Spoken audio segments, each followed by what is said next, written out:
श्री गणेशाय नमः. श्री शिवाय नमस्तुभ्यम. नमस्कार सर्वांना. मागील भागात आपण अमर आणि मित्तलची भेट पाहिली. तिथे मित्तल आपल्या मुलासोबत आला होता, ज्याला पाहून वाणी घाबरली होती. त्याचा आणि वाणीचा काय संबंध असेल हे आपण या भागात पाहणार आहोत. चला तर मग कथेच्या पुढील भागाला सुरुवात करूयात. कथेचं नाव आहे जीव भुलला माफिया लव्ह स्टोरी भाग 15. वाणी संतोषला बघून फारच घाबरलेली होती. तिने अजूनही अमरला सोडलेलं नव्हतं. अमर तिच्याकडे काळजीने बघत होता आणि संतोष शिकारी गवसल्यासारखा. संतोषची नजर तिच्यावरून हटता हटेना, पण अमरही कमी नव्हता. मिस्टर आणि मिसेस पारखीही तिच्याकडे बघत होते. त्यांच्याही ही गोष्ट लक्षात आली होती. Mister Parakhi, meet my son Santosh Mittal. स्वतःचा बिझनेस करतो आहे. खूप मोठं नाव आहे त्याच्या बिझनेसचं. मोठमोठे हस्ती त्याला भेटायला, त्याच्याशी कॉन्ट्रॅक्ट करायला आसुसलेले असतात. मित्तल आपल्या मुलाच्या बढाया मारत होता आणि संतोष दात विचकत मिस्टर पारखींशी हात मिळवणी करत होता. पण नजर अजूनही वाणीकडेच होती. वाणी भेदरलेल्या कोकरासारखी अमरला चिटकून उभी होती. संतोषची ती घाणेरडी नजर तिला टोचत होती. अमर तर त्याला खाऊ की गिळू की फाडून फेकून देऊ अशा नजरेने त्याच्याकडे बघत होता. त्याला तर संतोषचे डोळे काढून गोट्या खेळण्याची फारच इच्छा झाली, पण कशीबशी त्याने ती आवरली होती. 5 मिनिटांनी अमरने वाणीला बाजूला नेलं. ती क्षणभरही त्याच्यापासून बाजूला झाली नव्हती. भीती वाटत होती तिला की आपण अमरपासून बाजूला होऊ आणि हा संतोष नामक शिकारी आपला फडशा पाडेल म्हणून. डोळेही काठोकाठ भरून आलेले होते. नकळतपणे भूतकाळाच्या गोष्टी मनात फेर धरून नाचू लागल्या होत्या. बाजूला आल्यावर मग अमरने तिला सोडली. तीही बाजूला झाली, पण फक्त त्याचा शर्ट हातातला सोडला होता. चिटकून तर अजूनही होती. वाणी, काय झालंय? एवढी घाबरलीस का? तो संतोष आल्यापासून तू वेगळंच वागतेस. तू ओळखतेस का त्याला? अमरने तिला विचारलं. तसं तिने त्याच्याकडे पाहिलं. हो, वाणी घाबरत म्हणाली. कोण आहे तो? अमरने तिच्यावर नजर रोखून धरली होती. माझ्या पहिल्या लग्नाच्या पहिल्या रात्री रूममध्ये आधी हाच आलेला होता. यानेच आधी माझ्यावर जबरदस्ती करण्याचा प्रयत्न केला होता. वाणी रडत रडत सांगत होती. तसं अमरने रागात हाताच्या मुठी आवळल्या. जबडा घट्ट करून त्याने मित्तल शेजारी उभ्या असलेल्या संतोषकडे पाहिलं. संतोष अजूनही तिच्याकडेच बघत होता. आपण घरी जातोय वाणी. अमर संतोषकडे तीक्ष्ण नजर टाकत म्हणाला. अमर आपल्याकडे पाहतोय हे संतोषला माहीत होतं, तरीही निर्लज्जपणे तो वाणीकडे बघतच होता. संतोषला तो तिथल्या तिथेच मारू शकणार होता. जरी जीवानीशी नाही तरी हातपाय मोडलेच असते. नंतर त्याने त्याला कायमचं संपवलं असतं. पण वाणीची अवस्था पाहता त्याने तिथून निघण्याचा निर्णय घेतला. शिवाय मिस्टर पारखी यांची पार्टी खराब होऊ नये ही देखील काळजी त्याला होतीच. अमरने वाणीचा हात पकडला आणि मिस्टर पारखींकडे गेला. त्याला लवकरात लवकर इथून जायचं होतं, नाहीतर तो स्वतःला संतोषवर वार करण्यापासून थांबवू शकला नसता. त्याचं वाणीवरचं प्रेम पाहता तिच्या प्रत्येक अश्रूंची, असह्यनीय वेदनेची, तिच्या प्रत्येक जखमेची किंमत तो आत्ताच वसूल करू शकला असता. पण आवर घालायचा होता त्याला सध्या तरी, त्याच्यातल्या त्या क्रूर जनावराला. Mister Parkhi, I am sorry. मला अर्जंट निघावं लागेल लगेच. अमर दिलगीर व्यक्त करत म्हणाला. प्लीज थोडा वेळ थांबा. मी लगेच केक मागवून घेतो. केक कट करून झालं की मग जा प्लीज. मिस्टर पारखी विनंती करत म्हणाले. तसा त्याचाही नाईलाज झाला. मिस्टर पारखींनी लगेच केक मागवून घेतला. मिस्टर अँड मिसेस पारखींनी मिळून केक कट केला.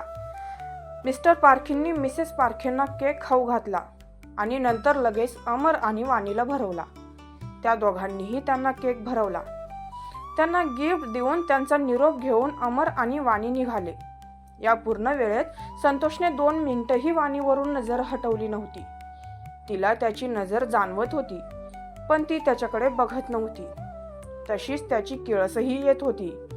इतक्या दिवसांनंतर त्याला समोर पाहून तिला खूप त्रास झाला होता. अमर आणि वाणी घराकडे जायला निघाले होते.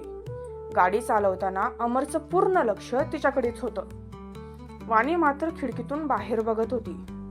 काही केल्या मागच्या त्या घाणेरड्या आठवणी तिच्या मनातून जात नव्हत्या विसरू शकत ती त्या जखमा, ज्या तिच्या शरीरावरच नाही तर खोल मनातही रुतून त्रास देत होत्या. त्या आठवणी आठवल्या की क्षणाक्षणाला तिचं हृदय रक्तभांबाळ होत होतं.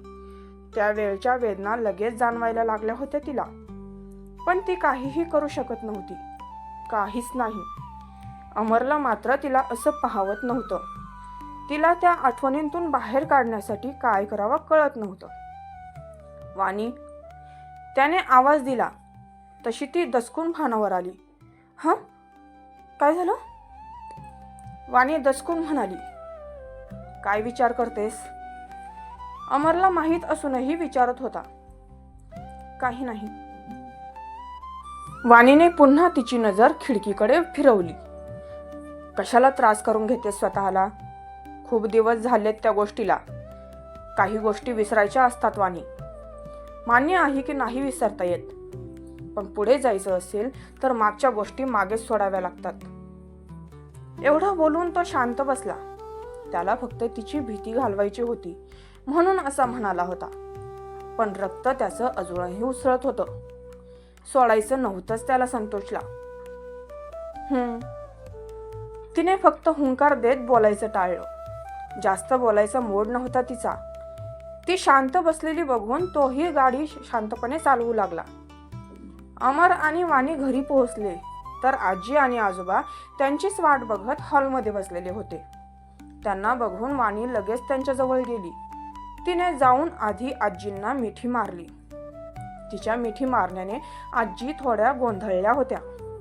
आजोबा अमरकडे बघत होते तर त्याने नंतर सांगतो म्हणून इशारा केला, पण नंतर त्यांनीही तिच्या डोक्यावरून हात फिरवला.